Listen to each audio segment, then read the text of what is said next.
So hey guys, welcome back to my YouTube channel Z Vlogs. তো মই আজি আহিলো করিমগঞ্জ জিলাৰ ঠাণ্ডাপুৰ। এই ঠাণ্ডাপুৰ স্থানত আজি আছে বাৰণী গংগা স্নান। এই বাৰণী গংগা স্নানৰ সময় হৈছে ৰাতিপুৱা 7:23 ৰ পৰা দুপৰীয়া 7:20 লৈকে। ইয়াতে নদীৰ ঘাটত ভিৰ হ'ব কাৰণে মই ৰাতিপুৱা ঘৰৰ পৰা স্নান কৰিহে আহিছো। এয়া ৰাতিপুৱাৰ সময়, যিমান সময় বাঢ়িছে তিমান মানুহ আহি আছে। মই কিন্তু নদীৰ পাৰে পাৰে গৈ আছো। মই ইচ্ছা কৰিলে ৰাস্তা দি যাব পাৰিলে হয়, তাতে বহুত ভিৰ হ'ব গাড়ী ঘোঁৰাৰ। আজিৰ দিনটোত এটা গংগা স্নান আছে, আপোনালোকৰ ফালে আছে না নাই কমেণ্টত নিশ্চয় জনাব দেই। তাৰ পিছত আমি নদীৰ পাৰৰ পৰা আহি আমি এতিয়া ট্ৰেইন লাইনত উঠিছো আৰু ইয়াৰ পৰা দি আমি মন্দিৰলৈ যাম। মই মানে এটা কথা ভাবিছো, ৰাতিপুৱাতে মানুহ ইমান ক'ৰ পৰা আহে হে? যি কি নহওক আজিৰ দিনটো গংগা স্নানৰ কাৰণে ইয়াত সব বস্তু পাব পূজা অৰ্চনাৰ কাৰণে। তাৰ পিছত আমি আহি পালোহি মন্দিৰ। অলপ পিছত আমি মন্দিৰ প্ৰৱেশ কৰিম। এয়া হ'ল মন্দিৰ চত্বৰ। মন্দিৰ চত্বৰ বেনাৰত লিখাই আছে যে মন্দিৰটো ক'ত আছে। আপোনালোকে আহিছেনে কমেণ্টত জনাব।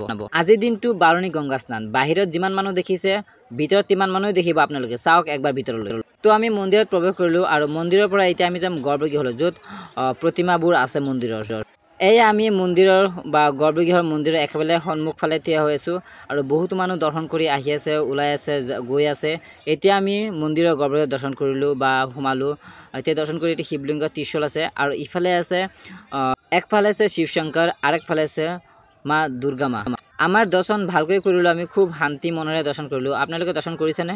মই মন্দিৰ দৰ্শন কৰি আৰু ভগৱানৰ প্ৰসাদ অকমান লৈ মই আহিলো ঘাটৰ ফালে। ঘাটৰ ফালে চাওক কিমান ভিৰ। মন্দিৰত বহুত ভিৰ আছে, বহুত লোক আহিছে বহুত দূৰৰ পৰা। তলে ওপৰে সকলো দেখিয়ে মানে মানুহ আৰু মানুহ, কিয়নো আজি এটা অনুষ্ঠান আছে বাৰণী গংগা স্নান। মই ইয়াতে আহিছোঁ বাৰু।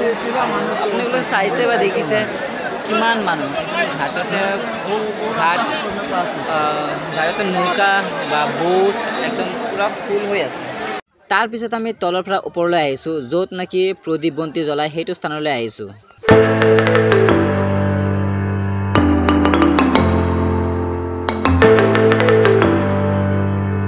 এই বাৰণী গংগা স্নানটো বছৰৰ চ'ত মাহত হয়। চ'ত মাহত যিদিনা বাৰণী গংগা স্নান আছে সেইদিনা ইয়াতে গংগা স্নান হয়। চাওক একবাৰ মন্দিৰৰ আগফাললৈ কিমান মানুহ, নাজানো ক'ৰ পৰা যে আহিছে ইমান মানুহ, বাপৰে বাপ।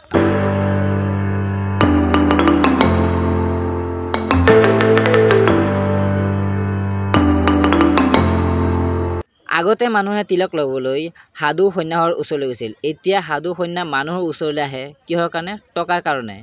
তেওঁলোকে এটা তিলকৰ কাৰণে মানুহৰ পৰা 50 টকা 60 টকা চাৰ্জ কৰে, কিন্তু আমি তেনে দিব নালাগে। দৰ্শনাৰ্থী সুখী হৈ যিটো ধন তেওঁলোকক আগবঢ়ায় সেইটোহে ল'ব লাগে তেওঁলোকক। এই কথাটো হয়নে নহয় কমেণ্টত জনাব। চ' মোৰ দৰ্শনো হৈ গ'ল, পূজা অৰ্চনা হৈ গ'ল, সকলো হৈ গ'ল। ওলাই পৰিছোঁ মন্দিৰৰ পৰা। আজি ইয়াতে সমাপ্ত কৰিছোঁ।